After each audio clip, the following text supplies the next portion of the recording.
Anyways, I think Singapore is not so badly affected yet. Well, the Chinese have a saying, 50步笑百步. The person who retreated 50 steps from the battle laughs at the person who retreated 100 steps, and you're worse off than me. But actually, we have a free trade agreement with the US. It's a zero. We have imports from the US, 0% tariff. Now the US has decided that Singapore is 10% tariffs like everybody else, and we console ourselves that that's the best rate, and we hope that we stay there. I suppose if you treat the world as the way it is, and ask, could it be worse? It could be worse. But is it better than we were before? I am more skeptical. Okay. All right. I think there's a lot to be said on tariffs and so on. I want to move on to this another related concept to the external environment, which is the subject of global warming. Global warming and climate change has always challenged us meaning mankind. And in fact, right now, it's even worse because we have all this deglobalization, trade, all this protectionism, non-global cooperation, where we need global cooperation for something as widely and broadly, and the whole world must be involved, but we are not having it, so we are retreating. So a few countries have managed to get together and they say, let's try to do something. But I don't think that's enough. Do you agree? Well, first of all, global warming is an inherently very difficult problem to solve.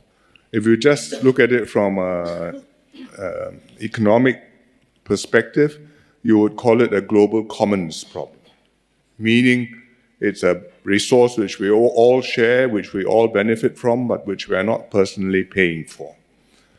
And you therefore need to solve it by coming together in order to do it collectively. But when you do it collectively, there's always the risk of somebody opting out and saying, sorry, you carry on, I will just free ride on your hard work and your sacrifices and your belt tightening. And that's called a free rider problem. And whether or not one big country opts out from the Paris Agreement, we have the risk of a free rider problem. What do we do about it? Well, in principle, even if one country opts out, the other countries should do the sensible things. And there are some studies which show that China is big enough, even without counting benefits to the rest of the world, just costs and benefits to themselves, they should cut emissions in order to reduce the impact on themselves. What more if it is possible for China, maybe India, maybe EU, maybe Brazil? This is a dream package. But in principle, what more if other countries can come together, like-minded, agree amongst themselves on rules which will reduce their emissions, whether they do a carbon tax or whatever rule, and then have some mechanism to deal with free riders, such as border adjustment tariffs, I think they call it. So that amongst ourselves, we abide by rules. If you're selling into me and you didn't cost your carbon when you want to come into my market, I will tax you. And that way, hopefully, you'll reduce a free rider problem and you can get a bit further. So economically, you can get maybe 3/4 of a solution. But politically, it's very hard because then the other countries will say, look at that fellow, he is free riding on us and I can't quite levy enough price on him. Why should I tighten my belt? In fact, some Southeast Asian countries have already said that. If America is going to be like this, I have to reconsider my commitments. In fact, Singapore has to take a practical view of it, and we have made commitments to go to net zero by 2050 and to go to, I think, half our emissions by a certain date before that. And we have had to say we are doing this on condition everybody else is playing ball.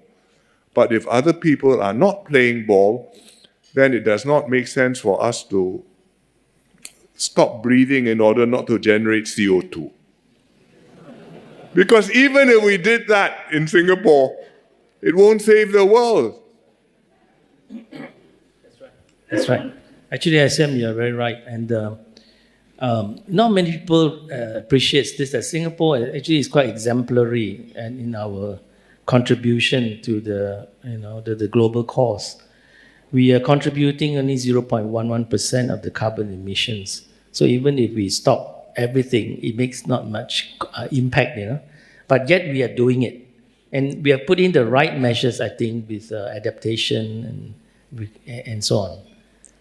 We are trying to be a good global citizen. Yes. Do our part so that we are in good standing. We are not free riding on other people. Yes. And we should try and do it in a rational way. We have put in a carbon tax. It's going up. I think it's going to about $50 by 2030. It is going to be a cost on the economy. It may cause some businesses to have to reconsider their plans if they're not able to abate their emissions. But if we are serious about wanting to peak before 2030 and to decline progressively after that, then there's really no alternative to some businesses, to many businesses really emitting less, or some businesses deciding, I can't emit less, well, I have to reconsider my plans altogether. There's no way out. If everybody can do it without pain, then you probably haven't done very much. That's right. The other thing, is that we have recently discovered geothermal energy source. And this time it's possibly deep enough and with the right temperature. So it might be a game changer. Well, I hope so. But our electricity consumption is or electric production is about 10 gigawatts. And if we are lucky, if we work very hard, you can get 50 megawatts out of the ground. So it's helpful, but I think we need to work harder. Okay, these are really tough issues for us.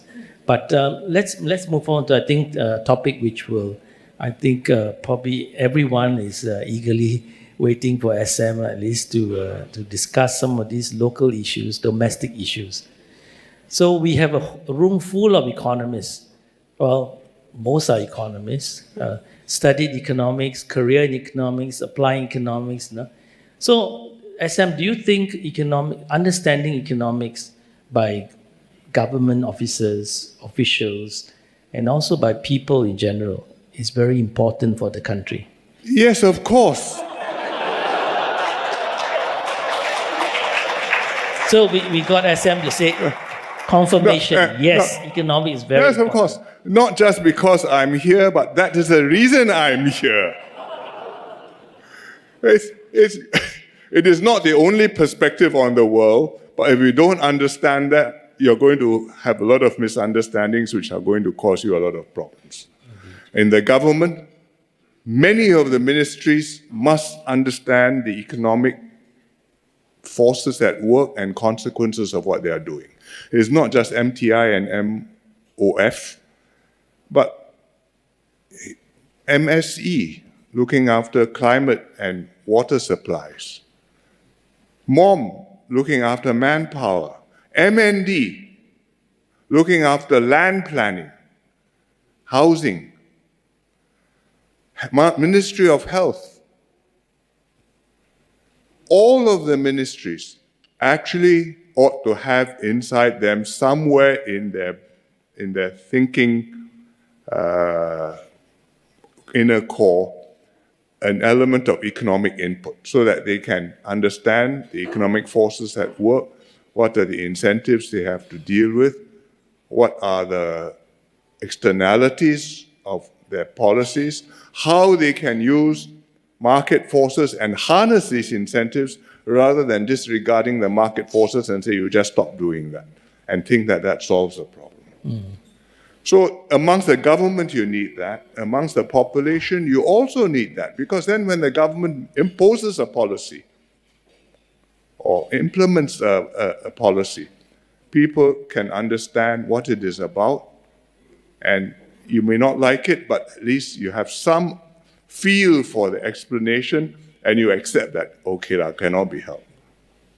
One of the things we have to explain, for example, is why is water so expensive in Singapore?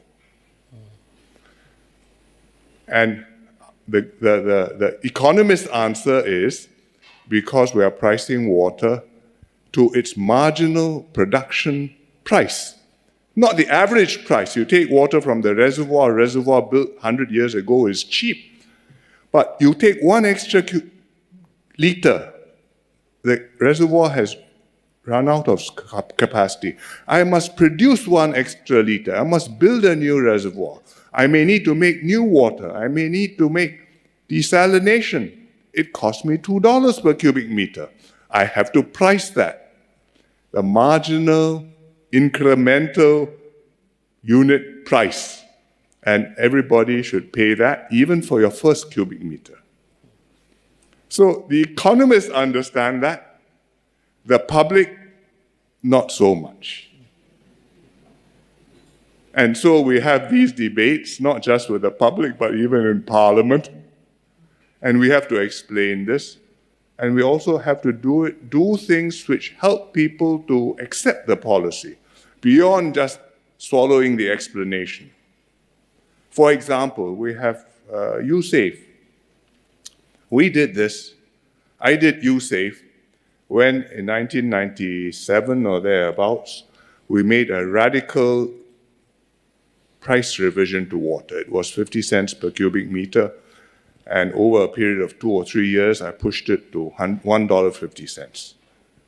Because it had to reflect scarcity, and at that time, there was some questions being raised about the security of our water imports. Quite fierce statements were being made. And so people understood we needed to do it, but to soften it, ease it in, we said, okay, USAFE. You pay for the water, but I give you a grant. Every month you save X dollars for those who need it. I think middle income and below, thereabouts. So many dollars. You need the water, this helps you to pay for it. You don't need the water, just keep it, it's for you. So I don't distort your incentive. I have not made the water cheap. Water is expensive, but you are okay. Now that's quite a complicated argument.